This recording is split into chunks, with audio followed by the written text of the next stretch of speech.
सभी को सुप्रभात। मैं शिशुपाल में हिंदी साहित्य BA पार्ट थर्ड हिंदी साहित्य आधुनिक काव्य के अंतर्गत हम पढ़ रहे थे संभोग और जगदीश गुप्त द्वारा लिखित लघु काव्य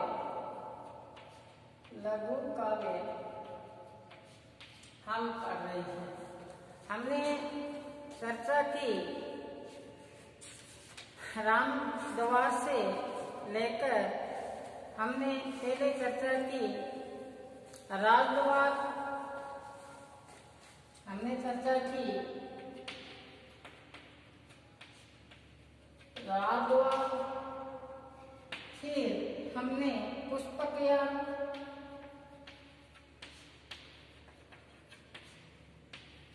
और फिर हमने वन देवता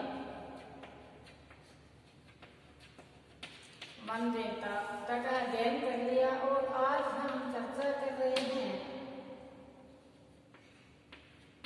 दंडकार में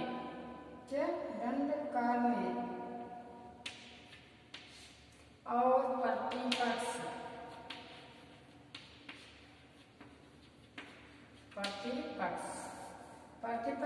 इसके बाद में हम चर्चा करेंगे शीश पर चर्चा करेंगे।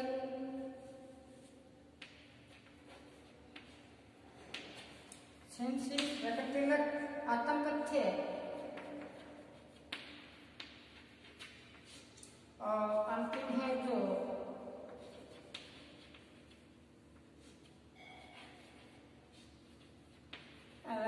तिलक। यहाँ है ये अपना पाठ्यक्रम में। तो हमने कल चर्चा की, कल दंडकारण्य में हमने चर्चा की कि जैसे ही राम वन देवता रामचंद्र जी से वार्तालाप होता है, वह रामचंद्र जी अपने मुख से एक भी शब्द का उच्चारण न करते हुए वन देवता ने अपनी समस्या को अवगत करवाया, अपनी जो समस्या थी उनको अवगत करवाया कि यहाँ पे जो निरक्षर लोग हैं, अनपढ़ लोग हैं, उनको समय पर भोजन नहीं मिलता, इनकी सजा आपको ही मिलेगी। लेकिन रामचंद्र जी ने अपने मुख से एक शब्द नहीं उच्चारते हुए आंखों की जो ज्वाला थी, उस ज्वाला से जो वन्य प्राण था वो झुलसने लगा, चारों तरफ से हाहाकार मच गया, जानवर त्राही करने लगे। और ऐसा लगा तो राम को अपनी प्रिय सीता की अग्नि परीक्षा याद आई। कहते हैं उसी ऐसा प्रतीत हुआ जैसे सीता की यहाँ अग्नि परीक्षा हो रही हो। और फिर अचानक एक तृप्त खड़क से उसको एहसास हुआ। फिर शांत भाव से वहां से रवाना होते हैं, दंडकारण्य प्रवेश होता है। दंडकारण्य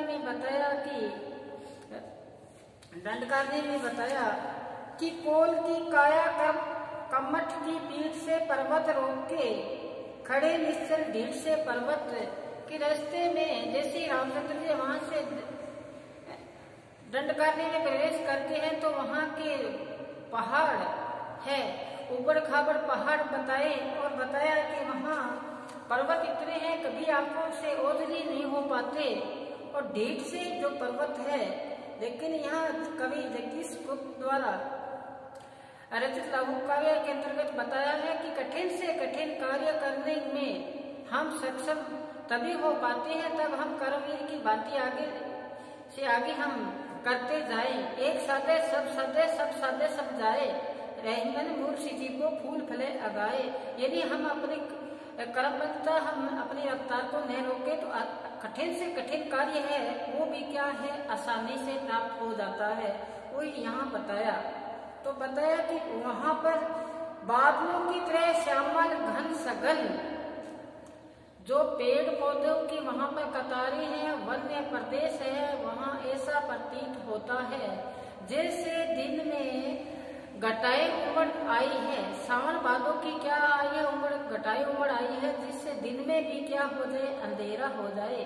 तो इसी प्रकार यहाँ बताया है कि सूर्य का प्रकाश उस वन्य प्रदेश में उस दरा पर नहीं आ पाता, एक रोशनी उसमें व्याप्त नहीं हो पाती। तो ही बताइए, आगे बताया है कि दुर्मों से उलझी कुसुम रंजित लताएं, उस पेड़ पर उलझी हुई जो लताएं हैं वो बताइए जिस प्रकार से हमारे अंदर विषय विकार, जो हमारे इंद्रियां हैं उलझी हुई है, जो हमारी वासनाएं हैं जो कभी तृप्त नहीं होती, उसी के अनुसार वहां पेड़ों पर लताएं क्या है, विद्यमान है। देखो कि हमारे अंदर भी ये जो काम क्रोध मद लोभ अहंकार और वो सी वासनाएं हैं विद्यमान है, वो उसी हिसाब से बताया कि वहाँ जो पेड़ है उन पेड़ पर कौन सी ये लताएं हैं, ये वासनाओं की लताएं वहाँ विद्यमान है। कहते ना एक दिन लाखों तमन्ना, उससे ज्यादा और अवश्य फिर ठिकाना है कहाँ उसको बिठाने के लिए, मालिक को बिठाने के लिए फिर ठिकाना हो ही नहीं सकता, क्योंकि एक तो दिल है, हमारे तमन्नाएं लाखों है, उससे ज्यादा और हवस को पाल रखा है। तो यही बात यहाँ बताई है कि जिस प्रकार से मनुष्य में वासनाएं विद्यमान होती है, इसी वहाँ पेड़ में भी पेड़ों पर लताएं विद्यमान थी। आगे बताया कवि ने कि पत्तियों पर ओस कणे ठहरे हुए, देखा कि पत्तियां वहाँ पर छोटे छोटे लघु जो पौधे हैं उन पौधों पर पत्तियों के ऊपर ओस की बूंदे विद्यमान है, और ऐसा विद्यमान है कि उनकी बूंद से उन पत्तियों का जो रंग है वो और भी क्या हो गया, गहरा हो चुका है। और क्या पता भीगने पर रंग कुछ गहरे हुए, ये शिलाश्रय श्रृंखलाएं चित्र में देखकर जिनको ठहर जाता समय, वहां पर जो पत्थर विद्यमान थे उन पर चित्रकारी की हुई थी। तो यहाँ रामचंद्र जी जब देखते हैं उनको तो वहीं ठहर जाते हैं, उसी में क्या हो जाते हैं, मोहित हो जाते हैं, उन्हीं पर उसी में लीन हो जाते हैं। तो आगे क्या बताया, आगे जब जाते हैं दंडकारण्य में तो क्या बताया है कवि ने, बताया है परों से माथा सजाए नगन तन, बांध सिर पर सील पशु चेहरे पहन, नाचती फिरती दिए गल बहिया, आदिवासी नाटक की पंक्तियां। वहाँ आदिवासी रहते हैं दंडकारण्य में, तो वहाँ कवि ने बताया कि जो लोग हैं अपने शरीर पर पत्तों को बांध रखा है, आधा तन उनका नगन है, और वो श्री राम के स्वागत करने के लिए आए हैं, नृत्य शुरू कर दिया है। सिर पर कहते हैं कि मृत पशुओं की सींग को धारण कर रखा है, ऐसा मुखट्टा धारण कर रखा है। और जब रामचंद्र जी वहाँ आते हैं तो उनका स्वागत करने के लिए आदिवासी महिलाएं पुरुष एक पंक्ति बनाकर श्री रामचंद्र जी को खुश करने के लिए वहाँ नृत्य शुरू किया है। तो अब ऐसा हुआ तो आगे बताया है, भंगिमा से अंग कुछ तिरछे किए जा रहे आकर्षक को बरछे लिए। उसी में श्री रामचंद्र जी ने देखा कि एक आखेटक, एक शिकारी अपने अंग को टेढ़ा किए हुए, यानी अपने आप को जानवरों से छिपाते हुए उन पर हमले करने की तैयारी में हाथ में क्या ले रखा है, बर्छा ले रखा है, जिससे अपने पशु का क्या करेगा, वध करेगा। एक शिकारी दिखाई दिया तो क्या बताया कि दूर उस मृग को धनुर्धर ताकता, ओट में छिपकर सुअवसर ताकता। तो कवि ने यहाँ बताया है कि जो हाथ में बर्छा और धनुष ले रखा है वो रामचंद्र जी को देखता हुआ एक छिपकर बैठ गया कि रामचंद्र जी की जैसी ही दृष्टि ओझल हो, मैं उसी जानवर पर क्या करूं, कूद पड़ूं। तो आगे क्या बताया है देखना कि रस्सियों की सीढ़ियां छतों तलक, तोड़ ले मधु को सब निर्भय ललक। वहाँ के जो निवासी थे वो निडर बताए गए हैं, दंडकारण्य में आदिवासी हैं। वो शहद प्राप्त करने के लिए रस्सियों के सहारे उस पेड़ पर पहुँचते हैं और क्या करते हैं कि वो शहद को प्राप्त करते हैं। स्वास्तिक पूजते कुछ क्षण कुछ लोगों को देखा श्री रामचंद्र जी ने कि वहाँ स्वास्तिक को पूजते हैं, वो भी झुककर, कुछ खड़े जो करते आयतन, कुछ खड़े खड़े उन पर क्या कर रहे हैं, उनका ध्यान कर रहे हैं, उनकी पूजा अर्चना कर रहे हैं। आगे क्या बताया, रंग गेरू सा जमा पत्थर हुआ, जो स्वास्तिक चिन्ह बना हुआ था उस पर गेरू रंग का किया हुआ था चित्रकार ने। तो कहते हैं रूप रक्षी चितेरे कर हुआ, कर का असे हाथ, जो चितेरा था उस चित्र को बनाया स्वास्तिक चिन्ह को, उसका भी हाथ, पूरा हाथ किस रंग में हुआ, गेरू रंग में हो चुका है। आगे बताया हर झलक उन्मक जीवन की यही ढोल बजाते गीत लहराते यहाँ।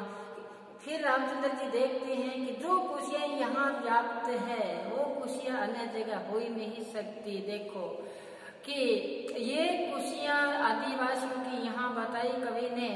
तो कहते हैं वो ढोल बजाकर अपने अतिथि श्री राम का स्वागत कर रहे हैं, अपने मन से आनंदित हो रहे हैं वो। और क्या बताते हैं आगे, विभिन्न पशुओं के प्रकलित रूप, कुछ अलंकृत कुछ सरल विद्रूप। वहाँ पर जो पत्थरों पर चित्र अंकित किए गए थे वो कुछ पशुओं के थे, कुछ अलग जानवरों के थे। अब आगे क्या बताया है, महत्वपूर्ण है, ध्यान से सुनना कि एक श्रृंग उछालता नर देह है, 5-6 आखेटे का ते है। देखा आगे जाके देखते हैं श्री रामचंद्र जी, तो क्या है कि एक बड़ा पहाड़ था, बड़ा क्या पहाड़ था, उसमें कुछ नरदेह है, इंसान लगे हुए थे, मनुष्य लगे हुए थे, और 5-6 उनको लगे पत्थर को उठाने की क्या कर रहे थे, चेष्टा कर रहे थे, उनको लुढ़काने की चेष्टा कर रहे थे। मनुष्यों को देखा, 5-6 मनुष्यों को, और उनके हाथों में क्या ले रखे थे उन्होंने कि तीक्ष्ण बालों से प्रहार अंतर दूजे पशु की हार। कि वो पत्थर एक ऐसा था, ऐसा भारी पत्थर था, उसको वहां से लुढ़काते हुए 5-6 मनुष्य, एक जो बलशाली पशु था उसको क्या कर रहे थे, क्रोधित कर रहे थे, यानी उसको पराजित करना चाहते थे, जो भारी शरीर लिए हुए एक पशु था। और यहाँ सामने बताए है 4-5 मनुष्य हाथ में भाला लिए हुए, नुकीली वस्तुएं ली हुई, और एक भारी सा पत्थर उनके सामने प्रहार करते हैं। और सामने क्या है, भारी शरीर वाला एक पशु है, जो उनकी जो ताकत है उसकी क्षमता का अंदाजा ही नहीं लगाया जा सकता, ऐसी उसमें ताकत है। तो आगे फिर बताया है कवि ने कि देह बल से बुद्धि बल की जीत। देखो, देह बल से बुद्धि बल की जीत, देह बल से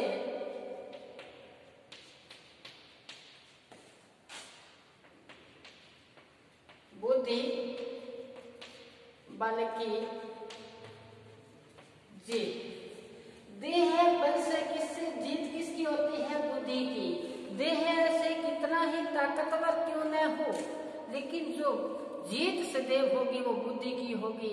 आपको पता होगा, हाथी आप सभी ने देखा है, एक उस पर वहां बैठा होता है, हाथ में अंकुश लिए हुए, उसको अलग अलग दिशा में जहां भी लेके जाना चाहता है ले जाता है, ऊपर बैठा हुआ। देख लो 40-50 किलो का एक जो उसको दिशा गति देता है एक मनुष्य।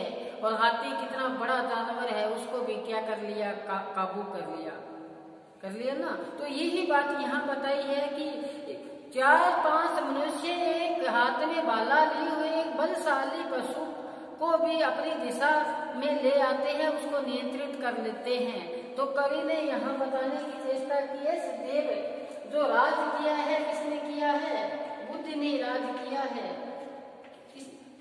राज जिसने भी किया है बुद्धि ने ही किया है, वो यहाँ बताने की चेष्टा की है। तो क्या बताया, वर्तमान जगत उसी की छाप। आज जो भी आप देख रहे हो, हम चंद्रमा पर पहुंच गए, हमने जो भी उपलब्धि हासिल की है, ये किसकी बदौलत है, ये बुद्धि की बदौलत है। बुद्धि से ही हमने सब कुछ क्या किया है, प्राप्ति की है। तो कवि ने बताया कि वर्तमान जगत उसी की छाप, बुद्धि की और कोई नहीं माप, बुद्धि की कहीं मापन नहीं हो सकता, इतनी ये कुशाग्र बुद्धि है। तो ये यहाँ पर बताया, फिर बताया कभी उड़ते पक्षियों का, कभी तिरते बादलों का, आंकता प्रतिबिंब इसका नील उस गहन गोदावरी के तीर। और बताया कुछ अलक्षित आंख की परछाइयां, तैरती फिरती भली मछलियां, गूंजते भोरे थिरकती तितलियां, अंग अंग पराग तितलियां। ये जो चर्चा हो रही है किसकी हुई है? दंडकारण्य की। अब आगे चले हम दंडकारण्य ये चलते हुए कवि ने आगे बताया है कि इसमें भी क्या बताया, कोपलों को भेदती जब धूप और दे उन्हें दीपक शिखा का रूप। कवि ने यहाँ बताया है कि कोपलों से भेदती, कि कवि कहते हैं कि जब चारों तरफ से वहां कलियां देखी तो कलियां खिल रही थी, और कलियां सुबह सुबह सभी खिल रही थी, धूप उन पर थिरकती थी। तो क्या बताए, दीपक शिखा सा रूप ऐसा लग रहा था सुबह का वातावरण, जैसे वहां पे किसी ने दीपक को जलाया है। और वहां पर कवि ने यहाँ पशु पक्षियों और वहाँ जो भी था उनका वर्णन यहाँ पर किया है कि मोर बोलते हैं वहाँ पे, और मोर की आवाज सुनकर अब सर्प है अपने बिल में क्या छिप जाते हैं, लेकिन कहते हैं सर्प के तो कान ही नहीं होते। सर्प तो ये क्या करता है, अनुभूति कर सकता है, सुन नहीं सकता। तो यही बात यहाँ बताई है, नाम चक्षु सर्वा सहित विवेक अपनी, देखता नहीं है, देखता सुनता जहाँ हो एक, नाम चक्षु सरा सहित विवेक। कहते केका का शब्द सुनते ही, जैसे मोर का शब्द सुनते ही तो बताते हैं उसी क्षण तावरे उसी क्षण सर्प अपने बिल में छिप जाता है। ये प्राकृतिक वहाँ की शोभा का कवि ने वर्णन किया। हम इसमें बीच में जो कुछ पद है उसको विराम दे रहे हैं, हम चलते हैं आगे। तो आगे प्रतिपक्ष में आज हम चलते हैं। प्रतिपक्ष ये जो उनका जो वर्णन किया है दंडकारण्य का, वहाँ का रमणीयता का, वहाँ का सौंदर्य का वर्णन किया है। तो आप अच्छी तरह से देख लेना, जो मुख्य पंक्ति है उसको मैंने आपको बताया। अब हम चर्चा करेंगे प्रतिपक्ष। क्या करेंगे? प्रतिपक्ष। आगे देखिए प्रतिपक्ष। प्रतिपक्ष में देखो क्या बताया है, जो व्यवस्था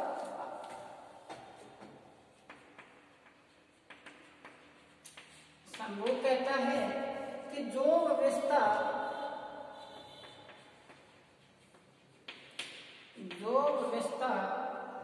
व्यक्ति के सत्कर्म को भी,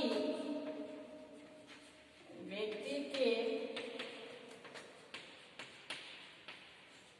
कर्म को भी मान ले अपराध,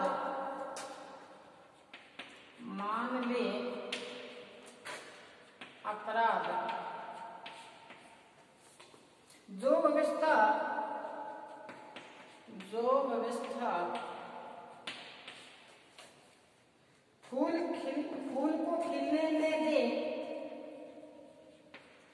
फूल को खिलने न दे,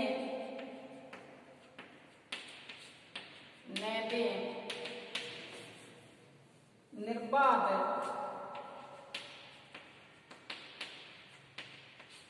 आगे देखो, जो व्यवस्था वर्ग सीमित,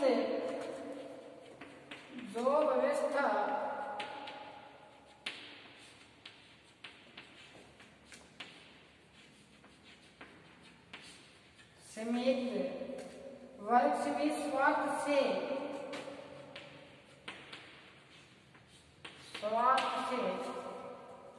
हो ग्रस्त,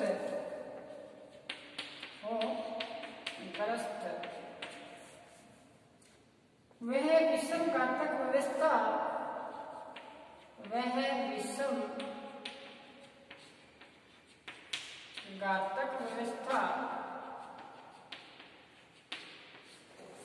व्यवस्था, शीघ्र ही हो अस्त,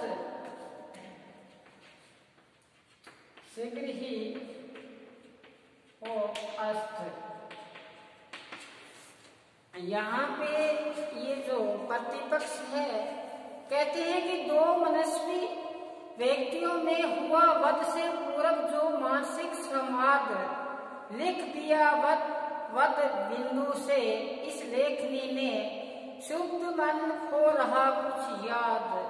यहाँ प्रतिपक्ष में जब श्री रामचंद्र जी बिना पूछे बिना संवाद किए हुए शंभू का क्या कर देते हैं, वध कर देते हैं। वध के बाद जो बातचीत शंभू करना चाहता है श्री राम से, वो बातचीत यहाँ आई है सामने। हमने यहाँ तक पढ़ा कि ये शंभू है, ये शूद्र वर्ण से संबंध रखता है, शूद्र मुनि है। और जब ब्राह्मण का बेटा अकाल मृत्यु को प्राप्त होता है तो नारद जी वशिष्ठ जी को कहते हैं अब नहीं होगा राम का कल्याण, अब राम का कल्याण हो ही नहीं सकता। तो जब राज दरबार में चारों तरफ से राम पर आरोप लगने लगे कि होगा राजा पापी, तब रामचंद्र जी ने वशिष्ठ जी आके बताते हैं कि वन में कर रहा है तपस्या, एक दिव्य कृपाण की प्राप्ति के लिए शूद्र मुनि शंभू उसका वध कर दोगे तो ये ब्राह्मण का बेटा है, ये काल मृत्यु को प्राप्त हुआ है, ये जीवित हो जाएगा। तो राम ने मन में ठाना कि अब शूद्र मुनि की तलाश करने के लिए अकेले ही जाएंगे। तब वो निकल पड़ते हैं अकेले, वहां से पुष्पक यान लेकर पहले वन देवता जाते हैं, फिर दंड काटने। अब क्या है, वहां से दंड काटने में उनको बाद में वहां शंभू ऋषि मिल जाता है, उनका वध कर देता है, वध कर देते हैं श्री रामचंद्र जी। वध से पूर्व जब ये बातें वध हुआ तो शंभू ने बातें रखी श्री रामचंद्र जी के सामने, वही बातें यहाँ है। शंभू क्या कहते हैं, जो व्यवस्था व्यक्ति के सत्कर्म को भी मान ले अपराध। कोई यहाँ व्यक्ति आया है और वहाँ वो अच्छा कार्य कर रहा है, व्यक्ति अच्छा कार्य कर रहा है, उस अच्छे कार्य को भी समाज क्या मान ले, बुरा कार्य मान ले।